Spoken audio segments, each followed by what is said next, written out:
Assalamualaikum warahmatullahi wabarakatuh. Saya Firly Afinistiana. Selamat pagi teman-teman. Dan untuk dosen saya khususnya Ibu Rida Ristiana selaku dosen mata kuliah pada teori akuntansi. Di sini saya yang beranggotakan 3 orang, yaitu Kamila Andini, Anissa Andriani, dan saya sendiri Firly Afinistiana akan mempresentasikan apa itu konsep dasar. Konsep dasar yang pertama, konsep yang dianut dan dijadikan dasar dalam penalaran dan perekayasaan. Yang kedua disebut dasar karena kalau dianut akan mempunyai implikasi tertentu. Yang ketiga, standar pada umumnya akan dilandasi konsep dasar tertentu. Yang keempat disebut dengan berbagai nama. Selanjutnya ada berbagai nama. Yang pertama ada postulat, kedua ada asumsi dasar, ketiga ada sifat dasar, keempat prinsip mendasar, kelima aksioma, keenam doktrin, ketujuh konvensi, yang kedelapan ada fundamental, yang kesembilan ada premis dasar, yang kesepuluh ada kendala. Selanjutnya ada mengapa isi berbeda antar sumber. Yang pertama, tujuan penulisan yang berbeda. Kedua, persepsi tentang lingkungan akuntansi yang berbeda. Ketiga, suatu konsep dasar merupakan turunan dari konsep dasar yang lain atau perbedaan level konsep. Yang keempat, pencampuran antara konsep dasar dan karakteristik kualitatif konsep. Yang terakhir atau yang kelima, ada perbedaan pengertian yang mencakupi konsep dasar. Selanjutnya ada konsep dasar, pattern, dan Littleton. Yang pertama ada entitas bisnis atau kesatuan usaha atau business entity. Yang kedua ada kontinuitas usaha atau continuity of activity. Yang ketiga ada penghargaan sepakatan atau measured consideration. Yang keempat cost melekat atau cost attack. Yang kelima upaya dan hasil atau capaian. Yang keenam bukti terverifikasi dan objektif. Ketujuh ada asumsi atau assumption. Selanjutnya kita ke karakteristik konsep dasar P dan L atau pattern dan Littleton. Yang pertama cukup mendasar, kedua koheren atau saling berkaitan dengan logis. Yang ketiga ada menjelaskan konsep dasar lain yang merupakan turunannya. Yang pertama ada kesatuan usaha. Konsep ini menyatakan bahwa perusahaan dipandang sebagai badan atau orang yang berdiri sendiri, bertindak atas namanya sendiri dan terpisah dari pemilik. Konsep ini didukung secara administratif dan yuridis. Batas kesatuan adalah ekonomik bukan yuridis. Yang selanjutnya ada implikasi konsep kesatuan usaha, di mana perusahaan menjadi pusat perhatian akuntansi dan subjek pelaporan. Hubungan perusahaan dan pemilik merupakan hubungan bisnis sehingga perlu adanya pertanggungjelasan. Yang selanjutnya ekuitas bermakna sebagai utang perusahaan kepada pemilik. Yang selanjutnya ada pendapatan merupakan kenaikan aset. Kelima ada biaya merupakan penurunan aset. Keenam sistem berpasangan dalam pencatatan dan pelaporan. Yang ketujuh persamaan akuntansi bukan persamaan aljabar. Yang kedelapan ada statement keuangan berartikulasi. Yang kedua ada kontinuitas usaha. Kesatuan usaha akan berlangsung terus bila ada gejala atau rencana untuk membubarkannya. Dipertimbangkan pada saat penyusunan statement keuangan, lawan atau pasangan konsep likuidasi. Dasar validitas konsep. Pertama ada masa datang tidak pasti, kedua ada kelangsungan hidup merupakan harapan umum. Selanjutnya ada implikasi konsep kontinuitas usaha, di mana laba periodik menjadi informasi penting dalam menilai daya melaba atau earning power. Statement laba rugi periodik merupakan ANUR, aliran laba jangka panjang sehingga bersifat tentatif. Statement laba rugi periodik harus dijadikan secara komparatif atau serial. Fluktuasi laba tahunan adalah hal wajar sehingga untung atau rugi luar biasa harus masuk dalam statement laba rugi atau mendasari all inclusive. Neraca merupakan sarana untuk menunjukkan sisa potensi jasa bukan nilai perusahaan. Dengan berjalannya waktu makin ke kanan, sumber ekonomi kesatuan usaha akan semakin besar, aliran masuk pendapatan dan biaya tentunya juga makin besar. Karena neraca merupakan sisa potensi jasa pada suatu saat pengukuran pos-posnya berbasis cost historis. Selanjutnya itu ada penghargaan kesepakatan jumlah rupiah atau penghargaan kesepakatan yang terlibat dalam tiap transaksi atau pertukaran merupakan pengukuran dan bahan oleh akuntansi yang paling objektif. Dalam validasi konsep, sebagian konsep kegiatan perusahaan melibatkan pertukaran kesepakatan dua pihak independen menjamin objektivitas dan keterandalan pengukuran. Kos sebagai data dasar atau bahan olah. Yang pertama itu kesepakatan dapat diartikan sebagai struktur atau diukur oleh dua pihak yang independen. Yang kedua, penghargaan kesepakatan disebut juga dengan agregat harga. Yang ketiga, penghargaan kesepakatan atau agregat harga netral terhadap pihak yang bertransaksi. Yang keempat itu cost dapat mengganti measured consideration atau price agreed asalkan dimaknai secara luas. Yang kelima, cost dalam arti luas dapat diserap menjadi cost dan menjadi data dasar akuntansi dalam penyediaan informasi semantik. Yang keenam itu cost tidak sama maknanya dengan biaya. Selanjutnya itu asumsi atau implikasi penghargaan kesepakatan. Pihak yang melakukan pertukaran merupakan pihak yang independen dan setara dalam hal kemampuan dan kehendak. Yang kedua, satuan mata uang stabil. Yang ketiga, cost merupakan pengukuran bukan elemen statement keuangan.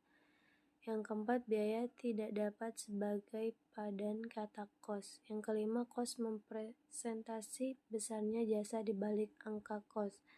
Yang keenam, cost merupakan pengukuran semua elemen statement keuangan yang berbasis cost historis.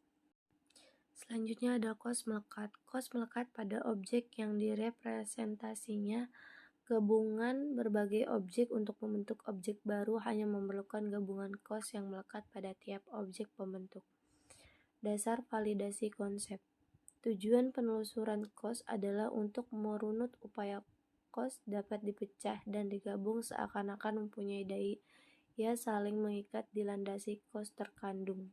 Selanjutnya, cost melekat aliran fisik operasi direpresentasi dalam aliran cost. Cost mengalami 3 tahap perlakuan: pemerolehan, penelusuran, dan pembebanan.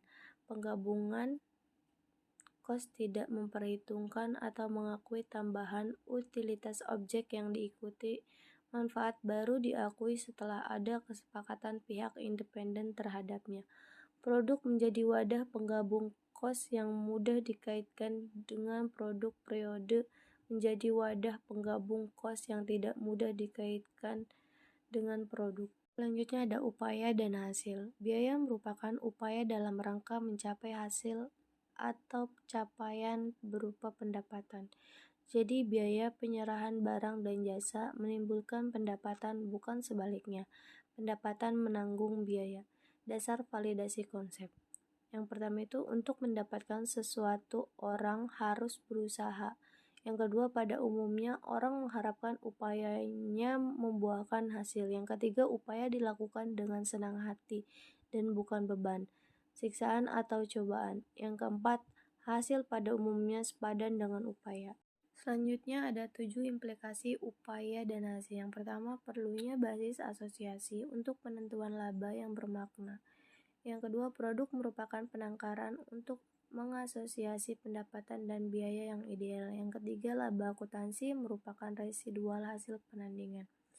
Yang keempat, hanya faktor yang ditandingkan. Yang kelima, dianutnya asas akrual. Yang keenam, depresiasi merupakan bagian dari upaya. Yang ketujuh, penandingan upaya dan hasil dari jangka perspektif dan jangka panjang. Selanjutnya ada bukti terverifikasi dan objektif.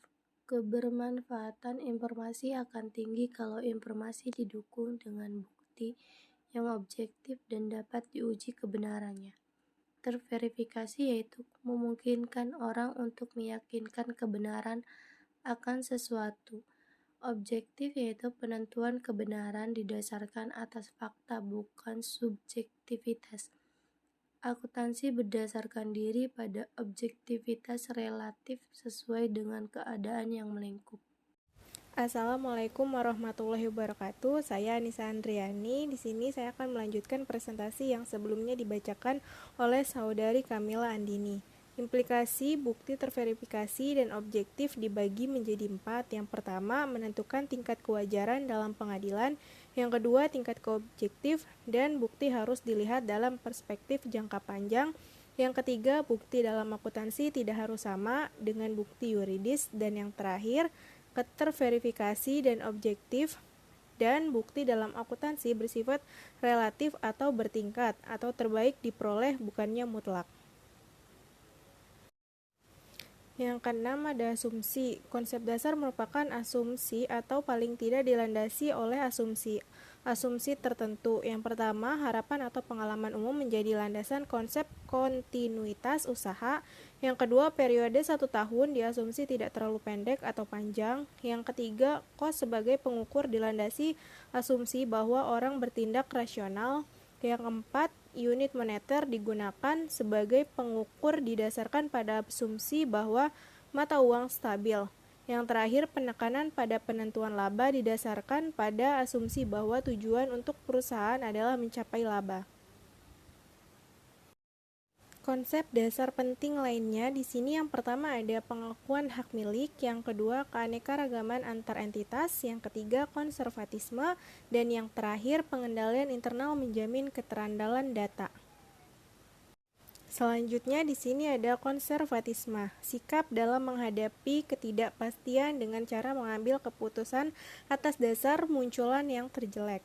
Implikasi akuntansi yaitu dalam kondisi ketidakpastian, akuntansi akan memilih perlakuan atau menentukan standar atas dasar munculan yang kurang menguntungkan. Akibatnya, biaya atau rugi segera diakui walaupun belum pasti terjadi, sementara pendapatan atau untung tidak diantisipasi atau diakui walaupun cukup pasti terjadi.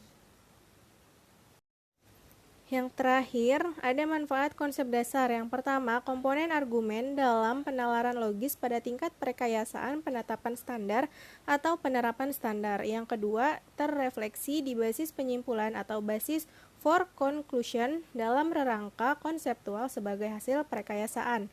Yang ketiga, terrefleksi di latar belakang penyimpulan atau background information dalam pernyataan standar akuntansi. Dan yang keempat atau terakhir, terrefleksi di kebijakan akuntansi atau accounting policy perusahaan dalam buku pedoman akuntansi. Terima kasih untuk para penyaji karena sudah menyampaikan apa itu konsep dasar. Selanjutnya kita ke kesimpulan, di mana akuntansi adalah suatu kegiatan jasa untuk menyediakan data kuantitatif, terutama yang mempunyai sifat keuangan dari kesatuan usaha ekonomi yang dapat digunakan dalam pengambilan keputusan ekonomi yang sesuai dengan prinsip akuntansi dalam memilih alternatif dari suatu keadaan. Di dalam menyusun prinsip akuntansi digunakan asumsi-asumsi dan konsep-konsep dasar tertentu. Asumsi dasar ini merupakan aspek dari lingkungan di mana akuntansi itu dilaksanakan. Sedangkan konsep-konsep dasar merupakan pedoman dalam menyusun prinsip akuntansi. Konsep dasar diperlukan untuk membuat kesatuan fikir dalam pembuatan laporan keuangan, agar tidak terjadi perbedaan antara pembuat laporan keuangan yang satu dan yang lain. Kurang lebihnya mohon maaf untuk kelompok dan anggota penyaji dari kelompok konsep dasar atau pertemuan kelima. Wabillahi taufiq wal hidayah. Wassalamualaikum warahmatullahi wabarakatuh.